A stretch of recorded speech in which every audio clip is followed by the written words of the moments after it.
I am Stefan Martinez, and I never imagined that my wedding day would be one of the saddest days of my life.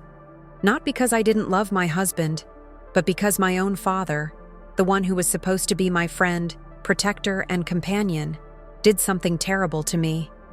At 33 years old, I had spent every single day of my life trying to earn his love, trying to be the daughter he could be proud of, doing everything perfectly so maybe, just maybe, he would look at me the way he looked at my brother Jake.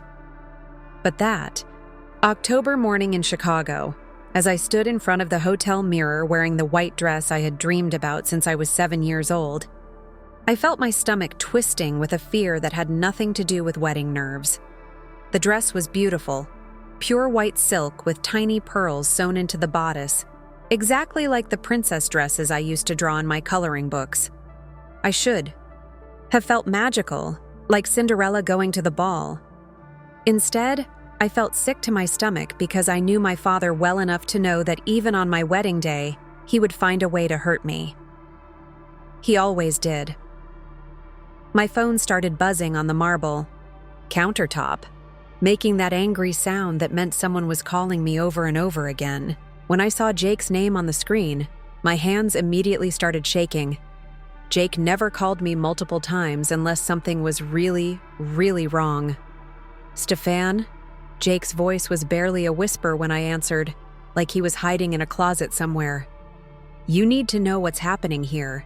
Dad has been drinking whiskey since 8 this morning, and he's walking around the house telling everyone who will listen that you don't deserve this wedding. I felt like someone had punched me in the chest. I couldn't breathe for a moment. My father was supposed to walk me down the aisle in 3 hours. He was supposed to give a speech at the reception telling everyone how proud he was of his daughter. Instead, he was getting drunk and telling people I didn't deserve to be happy. What exactly is he saying, Jake? I asked, even though I was terrified to hear the answer. My voice came out smaller than I wanted it to, like the little girl who used to hide under her bed when her parents were fighting. Jake was quiet for a few seconds and I could hear angry voices in the background. Then he said the words that made my heart break into a million pieces.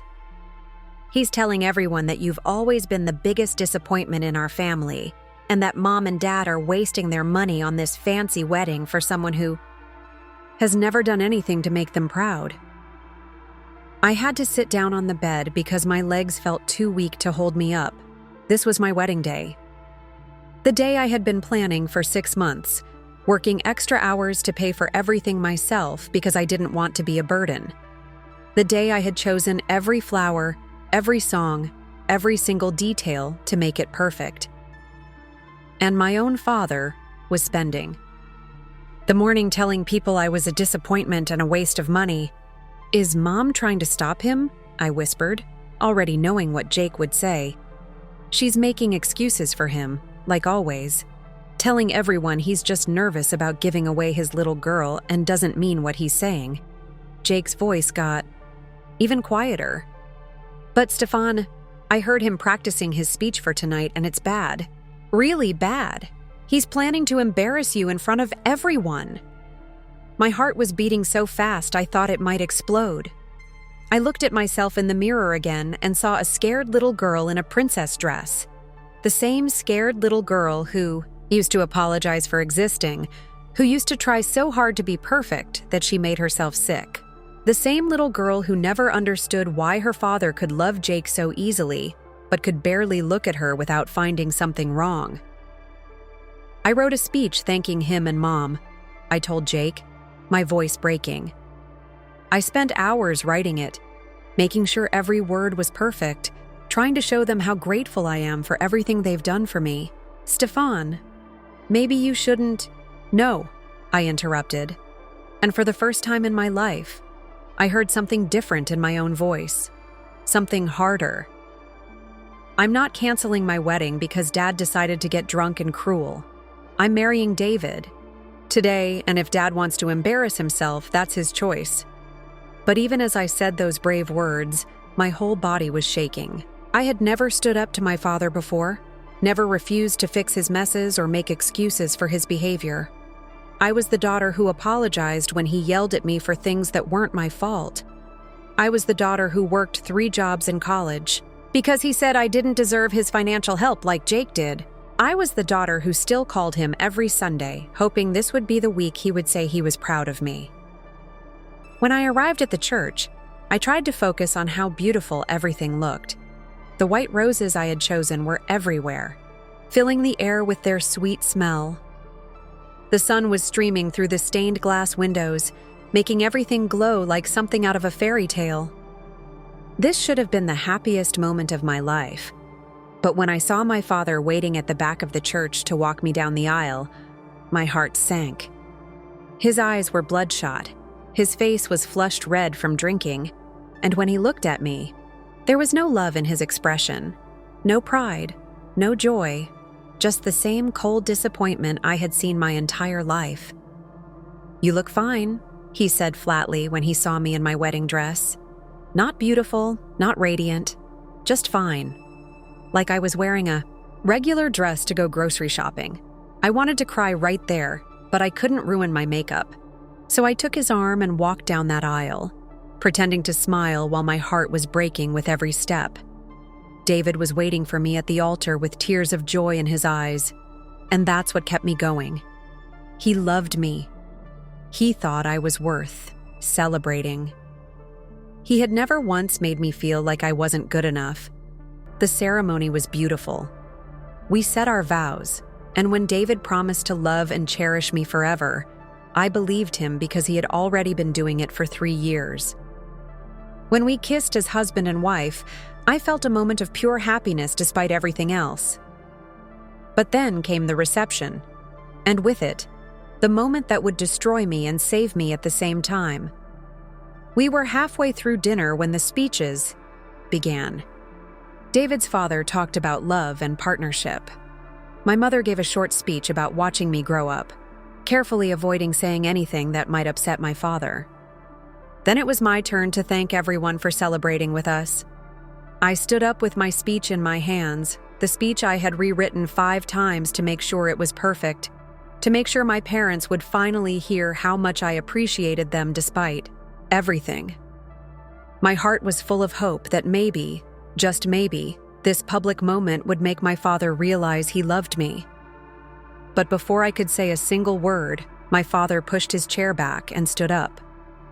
He was swaying on his feet, his face red and sweaty from drinking, and when he grabbed the microphone out of my hands, I felt my whole world start to collapse.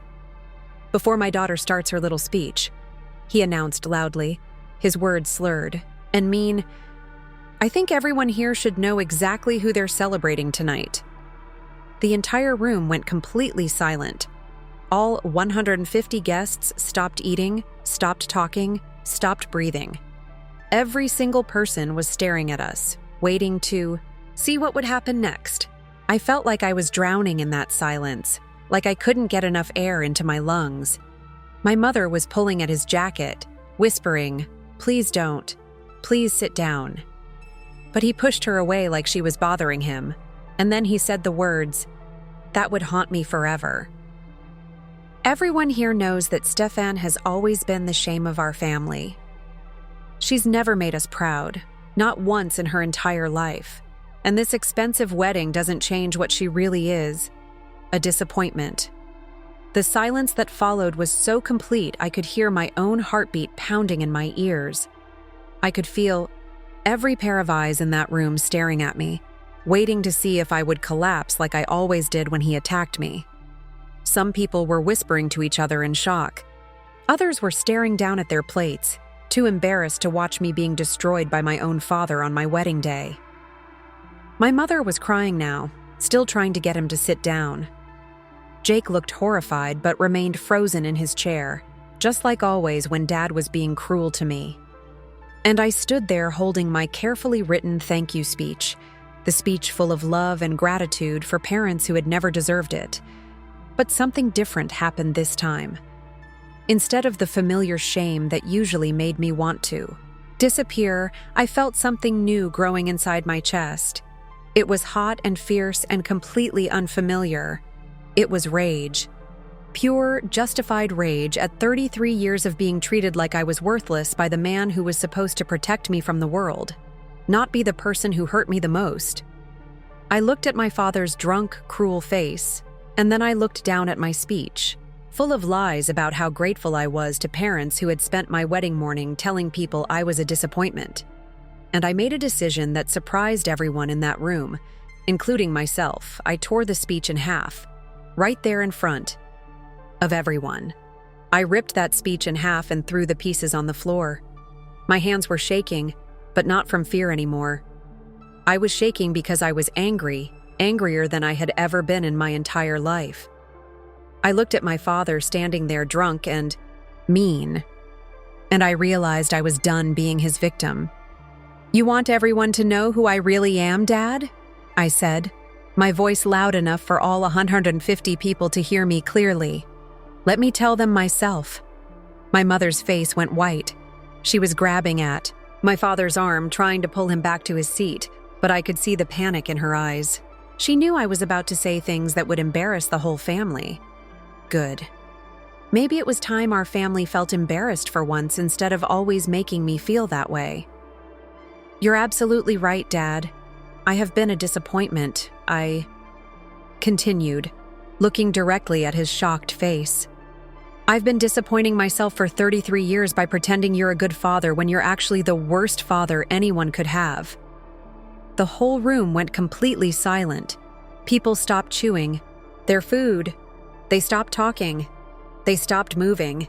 Everyone was staring at me like they couldn't believe what they were hearing. My own family never fought in public. We always pretended everything was perfect, even when it wasn't. "This drunk man standing here," I said, pointing right at my father, "has spent my entire life telling me I'm not good enough for anything. When my brother Jake brought home B grades, Dad took him out for ice cream.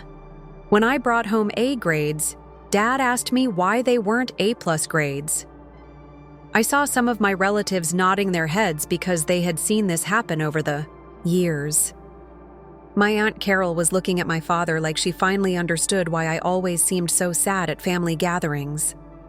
When Jake needed money for college, Dad paid for everything and bought him a car too. When I needed help with college, Dad told me I should work harder and pay for it myself because it would build character. I made air quotes with my fingers when I said build character, and several people in the room made disgusted faces. My father tried to grab the microphone from me. "Stop this right now, Stefan. You're embarrassing the family." "I'm embarrassing the family?" I pulled the microphone away from him. "You got drunk at my wedding and called me the family shame in front of everyone I care about, and I'm embarrassing the family?" My voice was getting louder and stronger with every word. I felt like I had been holding my breath for 33 years and was finally able to breathe again.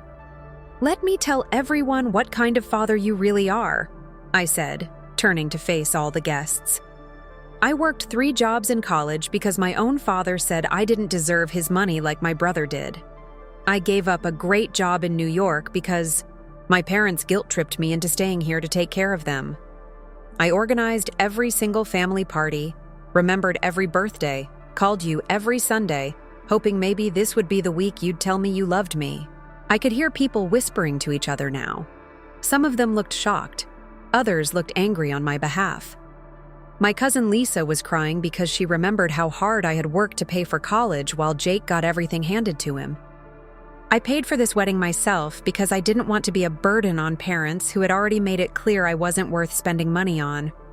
I spent hours writing a beautiful speech to thank you for being such wonderful parents, even though you spent this morning telling people I don't deserve to be happy. My father's face was getting redder and redder. He was so angry I thought he might explode. But for once in his life, he couldn't think of anything mean enough to say to shut me up. "But you know what the biggest disappointment is, Dad?" I asked, staring right into his angry eyes. "The biggest disappointment is that it took me 33 years to figure out that I'm not the problem. You are."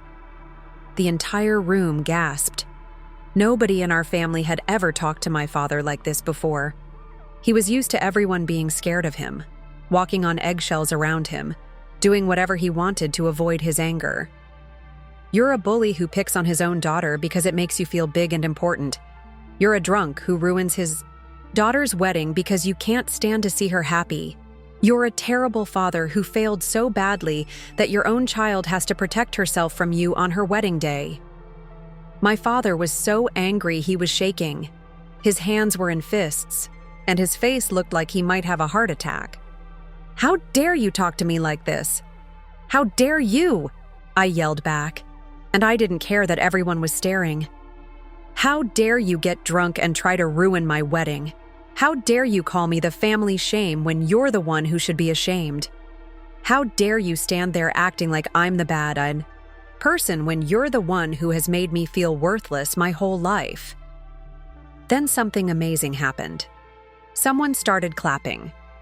It was just one person at first, but then another person joined in, and another. Pretty soon, half the room was clapping for me. They were proud of me for finally standing up to my father. My grandmother, who was 78 years old, stood up from her chair and walked over to me with her cane. She put her wrinkled hand on my arm and said loud enough for everyone to hear, "It's about time someone told him the truth, sweetheart. I'm proud of you." My father's mouth fell open. His own mother had just sided with me against him in front of everyone. The man who had controlled our whole family with his anger and meanness was standing there with no power while his daughter told everyone exactly what kind of person he really was. But I still had more to say, and I wasn't going to stop now. "I want everyone here to know something," I announced to the whole room. "Even though I have a father who never supported me, I graduated college with the highest grades. Even though I was told I'm a disappointment, I have a great job and I bought my own house. Even though I was made to feel worthless, I found a husband who loves me exactly the way I am." I looked at David, who was crying happy tears for me. "And even though my own parents can't be happy for me on my wedding day, I'm going to have a wonderful marriage because I finally understand that what they think of me doesn't matter." Everyone was clapping again, and louder this time. I could see that lots of people were crying because they were so happy to see me finally stick up for myself. Then my brother Jake stood up from his table. His face was white and his hands were shaking, but he walked over to where I was standing. I thought he was going to tell me to stop embarrassing Dad like he always did. Instead, he took the microphone from me and did something that shocked everyone. "My sister is right about everything," he said, his voice shaking with emotion. "I've watched Dad treat her terribly our whole lives, and I never said anything because it was easier to stay quiet and let Stefan deal with all his anger. I'm a coward, and I'm sorry." The room went quiet again as Jake kept talking. "Stefan is the best person in our family, and instead of protecting her, we all let Dad be mean to her because that meant he would leave us alone. But I'm done being quiet about it." He looked right at our father. "Dad, what you did tonight is horrible. And if you think we're going to keep pretending this is normal, you're wrong." My father looked like he was going to faint. Jake had never disagreed with him about anything in his whole life, and now he was calling him out in front of everyone. But the biggest surprise was my mother. She stood up slowly from her chair, and even though she was crying, her voice was strong when she spoke. "I failed you, Stefan," she said, looking right at me. "I let your father treat you badly because I was too scared to stop him. I made excuses for him because it was easier than admitting I married a man who bullies his own daughter. I'm sorry, and I'm going to change." I couldn't believe what was happening. My decision to tear up that fake speech and tell the truth had made my whole family finally admit what we had all known for years, that my father was a bully and the rest of them had let him get away with it. My father stood there in the middle of it all, drunk and embarrassed, finally knowing what it felt like to be the one everyone was disappointed in. And for the first time in my life, I didn't feel sorry for him. I felt free. My father's face turned purple with rage. He stumbled forward and grabbed my arm so hard I knew it would leave a bruise. "You think you're so smart, don't you?" he hissed in my ear, his breath reeking of whiskey. "You just destroyed this family for your little moment of attention." I yanked my arm away from him, And for the first time in my life, I wasn't afraid of his anger. "No, Dad. You destroyed this family years ago." I just finally had the courage to say it out loud. He raised his hand like he was going to slap me right there in front of everyone, but David stepped between us. "That's enough," my husband said firmly. "Get away from my wife." My father looked at David, then at all the guests staring at him, with disgusted expressions, and realized he had lost all his power. Without saying another word, he turned around and walked out of the reception hall, leaving behind 150 people who now knew exactly what kind of man he really was. The silence after he left was different from before. It wasn't the uncomfortable silence of people watching a family fall apart. It was the relieved silence of people who had finally seen a bully get what he deserved. My mother stood there crying, looking lost and confused. She had spent so many years making excuses for my father that she didn't know how to act when there were no more excuses to make. "Stefan," she whispered, walking over to me with shaking hands. "I don't know what to do now. He's going to be so angry when he sobers up."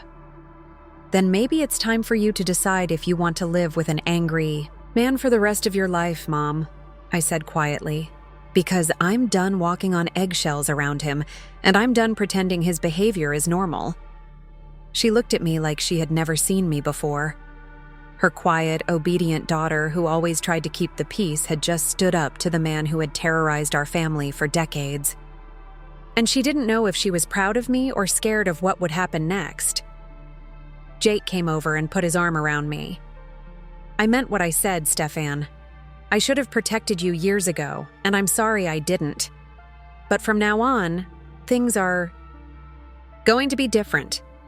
I looked at my brother and saw something in his eyes I had never seen before. Respect. For 33 years, he had seen me as the family weakling, the one who always gave in and took Dad's abuse without fighting back. Now he was seeing me as someone strong enough to do what he had never been brave enough to do. "What happens now?" my mother asked, looking around at all the guests who were still staring at us. I took the microphone one last time and addressed everyone in the room. "I want to thank all of you for coming to celebrate my wedding, even though it didn't go exactly as planned. David and I are going to continue our reception and celebrate our marriage, because that's what today is really about. Love, not family drama." Some people started clapping again. Others came up to me and hugged me, telling me how proud they were of me for finally standing up for myself. My grandmother kissed my cheek and whispered, "Your grandfather would have been so proud of you, sweetheart." But as the evening went on and people started to leave, the reality of what I had done began to sink in. I had publicly humiliated my father and exposed our family's secrets in front of everyone we knew. There would be consequences for what I had done, and I wasn't sure I was ready for them. David found me sitting alone at our head table, staring at the torn pieces of my speech that were still scattered on the floor. He sat down next to me and took my hand. "Are you okay?" he asked. "Gently. I don't know," I answered honestly. "I've never done anything like that before. I've never stood up to him like that. I'm scared about what's going to happen now." "What's going to happen now is that you're going to be free," David said, squeezing my hand. "You're going to stop letting him control your life with his anger and his criticism. You're going to be happy." I wanted to believe him, but I knew my father better than anyone. He didn't give up control easily, and he wasn't going to forgive me for embarrassing him in front of everyone he knew. The war between us had just begun, and I had fired the first shot. But as I looked around at the faces of the people who were still there, my brother, my mother, David, my grandmother, and all the friends and relatives who had supported me, I realized something important. I wasn't fighting this war alone anymore. For the first time in my life, I had people on my side. And it gave me the strength to face whatever my father would do next. The next morning, I woke up in my honeymoon suite with my phone buzzing nonstop. 53 missed calls from my mother, 22 text messages from relatives, and one voicemail from my father that made my blood run cold. "You think you won. Last night." His voice was shaking with rage. "You embarrassed me in front of everyone I know. But I'm your father, and you will respect me. You have 24 hours to call me and apologize, or you're no longer my daughter." David was still sleeping next to me, and I didn't want to wake him with this nightmare. I went to the bathroom and called my mother back with trembling fingers. "Stefan." "Thank God," she whispered when she answered. "Your father is destroying the house. He threw dishes at the wall all night. He says he never wants to see you again unless you apologize to him in front of everyone." "Apologize for what, Mom? For telling the truth about how he treats me?" "He says you humiliated him and ruined his reputation. The whole family is calling, asking what happened. Your Aunt Sarah called this morning and said she always knew he was mean to you but never realized how bad it was." I sat on the bathroom floor and felt like I was going to throw up. Part of me wanted to call my father and apologize just to make everything go back to normal. That's what the old Stefan would have done, but I thought about my torn speech on the reception hall floor and knew I couldn't go backward. "I'm not apologizing, Mom.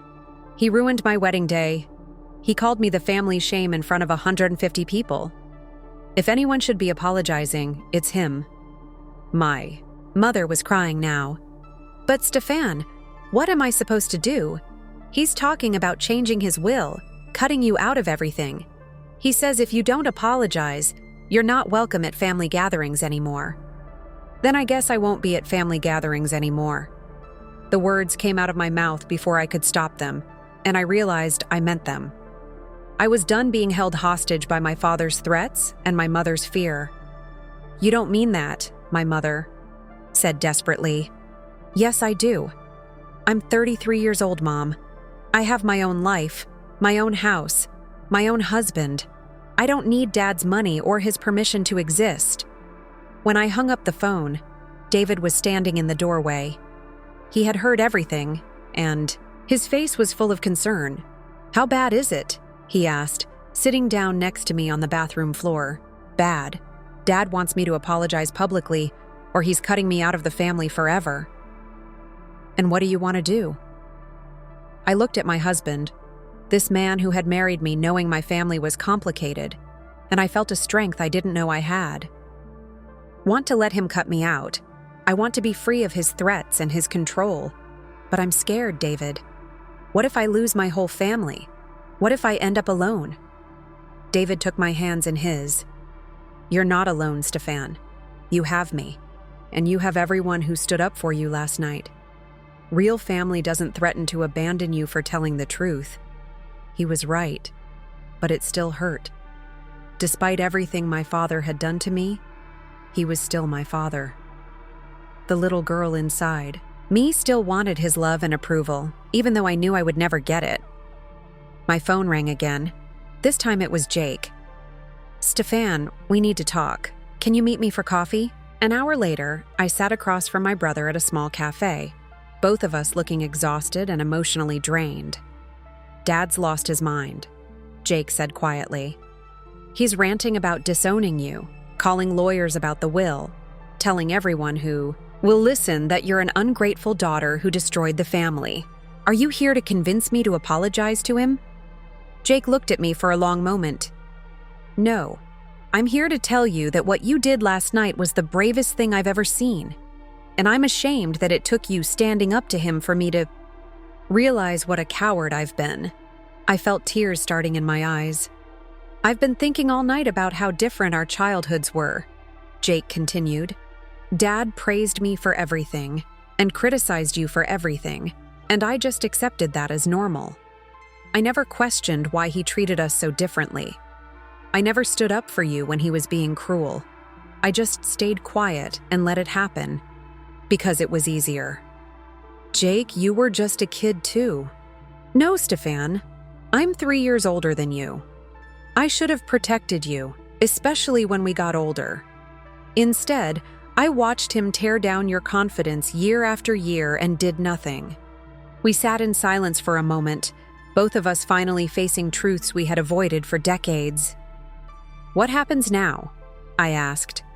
Now we figure out how to be a family without him controlling everything through fear, Jake said, starting with me telling him that if he cuts you out, he's cutting me out too. I couldn't believe what I was hearing. My brother, who had spent his whole life being Dad's favorite, was willing to risk that position to stand with me. You don't have to do that, Jake. Yes, I do. It's time I started acting like your big brother instead of just another person who let him hurt you. For the first time since my wedding night, I smiled. Maybe I wouldn't lose my whole family after all. Maybe standing up to my father would actually bring me closer to the people who really mattered. But I knew the hardest battles were still ahead of us. 3 weeks later, my father showed up at my house unannounced. I was in my kitchen making coffee when I heard his car door slam in my driveway. My heart started racing immediately because I knew he was still furious with me, and I had no idea what he was planning to do.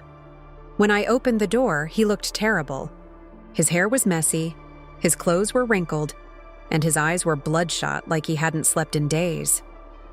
"We need to talk," he said, pushing past me into my living room without being invited. "Dad, you can't just show up here like this. You need to call first." "Don't tell me what I can and can't do," he shouted, spinning around to face me. "I'm your father, and I will come to your house whenever I want to." I took a deep breath and tried to stay calm, but my hands were shaking. This was exactly the kind of situation I had been afraid of my whole life. My father angry and out of control, ready to say anything to hurt me. "What do you want, Dad?" "I want you to fix this mess you created. The whole family is talking about what you did at your wedding. Your Aunt Carol called me yesterday and said she was disappointed in how I treated you. Your cousin Mike asked me if it was true that I called you the family shame. Do you have any idea how embarrassing this is for me? Embarrassing for you?" I couldn't believe what I was hearing. "You're upset because people found out how you treat me? You're not upset that you actually treated me that way?" His face turned, red with anger. "You had no right to air our family business in public like that. What happens between us stays between us. That's how families work." "No, Dad. That's how dysfunctional families work. Normal families don't have one person who bullies everyone else into silence." He stepped closer to me, and for a moment I was scared he might actually hit me. "You think you're so smart now, don't you? You think you can disrespect me and there won't be consequences?" "What consequences, Dad? You're going to cut me out of your will? You're going to stop talking to me? Those aren't consequences. Those are gifts." The words came out of my mouth before I could stop them, and I saw him flinch like I had slapped him. For the first time in my life, I had hurt him the way he had been hurting me for years. "You don't mean that," he said. But his voice was quieter now. "Yes, I do.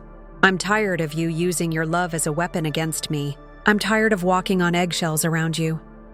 I'm tired of pretending you're a good father when you're not." He stared at me for a long moment, and I could see something changing in his expression.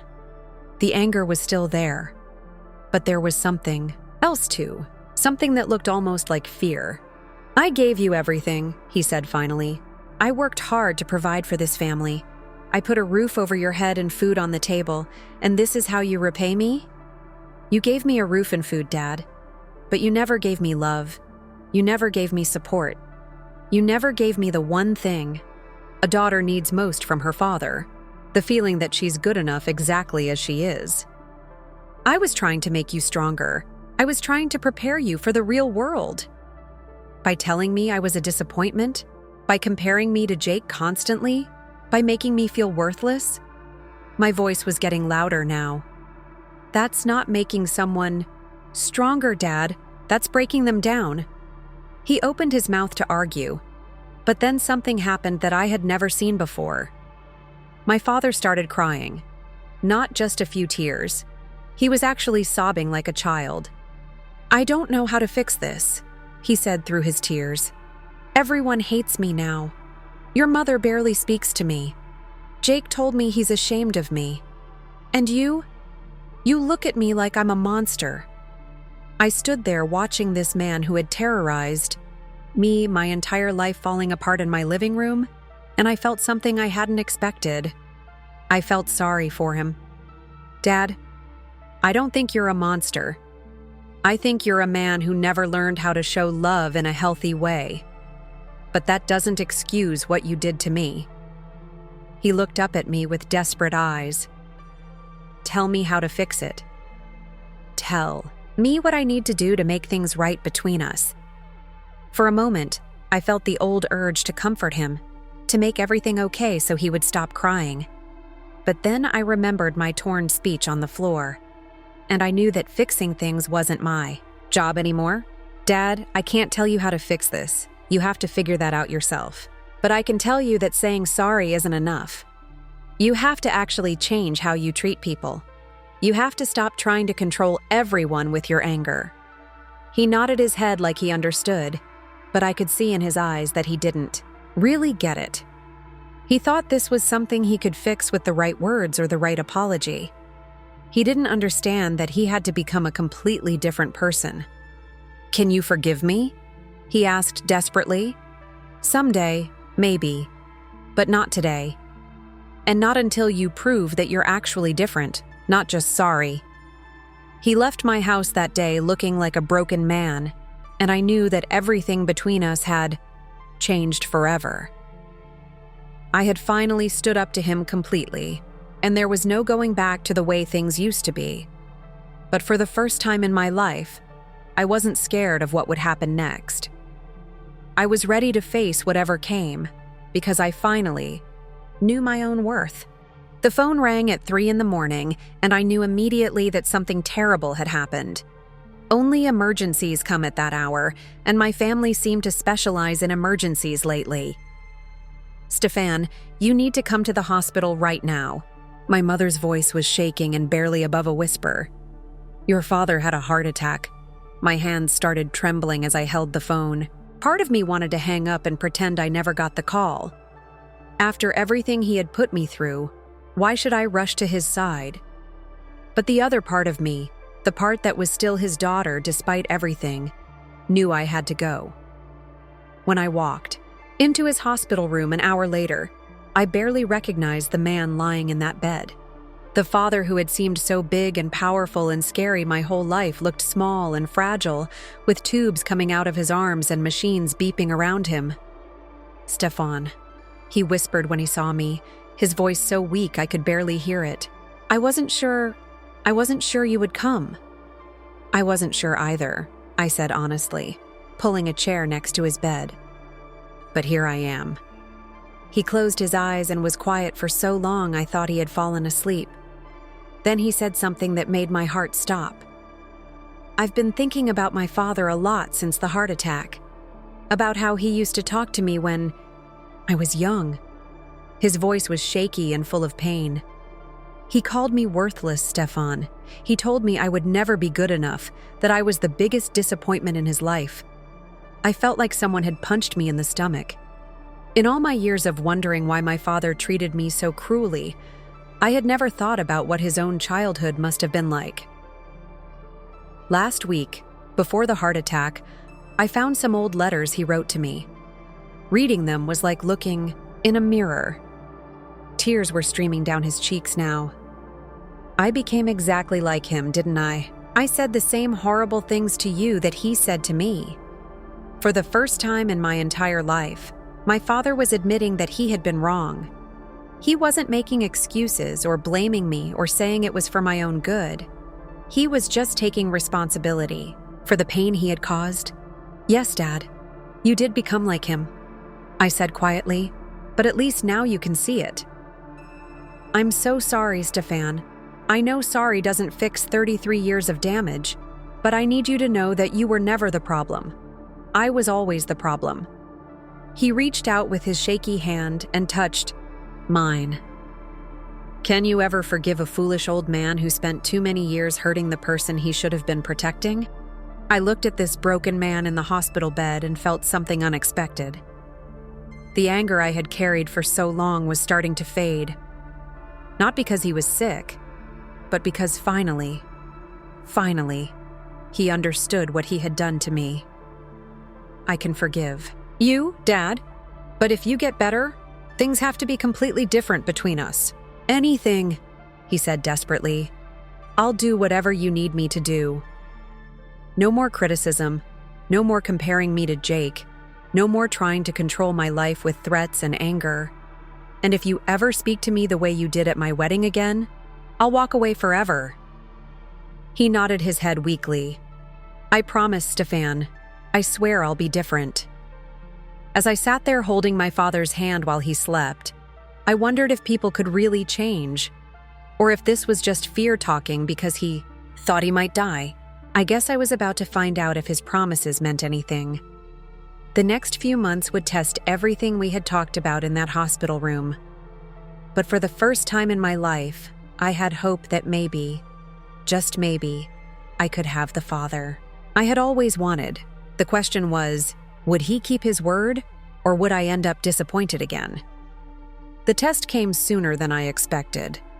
2 weeks after Dad got out of the hospital, I got a promotion at work that meant I would be managing a team of 15 people. It was the biggest opportunity of my career, and I was terrified to tell my parents because I knew exactly what the old dad would have said. He would have found something wrong with it.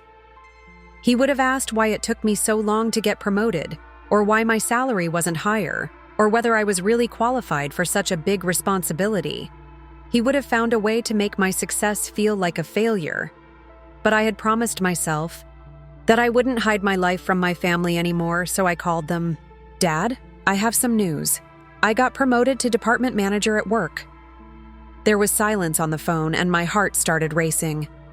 Here we go again, I thought. Here comes the criticism. Stefan, that's wonderful. His voice was full of excitement and pride. I'm so proud of you. You've worked so hard for this. I almost dropped the phone. In 33 years, my father had never said he was proud of me without adding a but afterward. No criticism, no suggestions for how I could do better. Just pure, simple pride in his daughter's achievement. Thank you, Dad, I whispered, feeling tears in my eyes. Your mother and I want to take you and David out to dinner to celebrate. Anywhere you want to go. When we hung up, I sat in my kitchen and cried. Not sad tears, but tears of relief and joy. Maybe people really could change. Maybe it wasn't too late for us to have a real relationship. The dinner celebration was even better than I had hoped. Dad asked me questions about my new responsibilities and listened to my answers without interrupting or giving unwanted advice. When the waiter brought our food, Dad raised his glass and made a toast. To my daughter Stefan, who has always been smart and strong and capable, even when her old fool of a father was too blind to see it. Mom was crying happy tears. Jake was grinning from ear to ear, and David squeezed my hand under the table because he knew how much this moment meant to me. Over the next few months, more changes happened. When I decided to paint my living room a bright yellow color, Dad said it looked cheerful instead of asking why I didn't choose something more practical. When David and I adopted a rescue dog, Dad played with her in the backyard instead of complaining about dog hair on the furniture. When I burned the Thanksgiving turkey, Dad just laughed and said we could order pizza instead. The biggest change happened at Christmas. For the first time in my life, I didn't organize the entire holiday by myself. Jake helped with the shopping. Mom cooked the ham while I made the sides. Dad set the table and actually thanked me for all the work I had done over the years to make their holidays special. I never realized how much you did for this family, he told me as we were cleaning dishes together. I just expected it, like you owed it to us. I'm sorry it took me so long to appreciate you. It means everything to hear you say that, Dad. He put down the dish he was drying and looked at me seriously. Stefan, I know I can never give you back the childhood you deserved or take away all the years I made you feel worthless. But I want you to know that you were never worthless. You were always the best thing your mother and I ever did, and I was just too damaged to see it. I hugged my father then, really hugged him for the first time since I was a little girl. And I realized that forgiveness doesn't mean pretending the past didn't happen. It means choosing to build something better for the future. 6 months later, David and I hosted Easter dinner at our house. The whole family came: Mom, Dad, Jake, his new girlfriend, my grandmother, and several cousins. Everyone brought something to share. Everyone helped with the cooking and cleaning. Everyone laughed and told stories without anyone walking on eggshells. As I looked around my dining room table at all these people I loved, I thought about my wedding day and how different everything was now. That day, my father had called me, the family's shame in front of everyone I cared about. Today, he was telling everyone who would listen how proud he was of his daughter. "You know what, sweetheart?" Dad said to me as everyone was getting ready to leave. "Breaking up that speech and telling me the truth that night was the best thing you ever did for this family. You saved us all." He was right. By refusing to accept his cruelty anymore, I had forced our entire family to face the truth about how we treated each other. By demanding respect, I had taught them all what real love looked like. It wasn't easy, and it wasn't quick, but we had rebuilt our family on a foundation of honesty and mutual respect instead of fear and control, and that foundation was strong enough to last for generations. Sometimes the most loving thing you can do is refuse to let people treat you badly. Sometimes you have to break everything down completely before you can build something beautiful in its place. My father kept his promise to be different, and I kept my promise to give him a chance. Together, we created the relationship I had dreamed of having my whole life, one where I was loved and valued exactly as I was.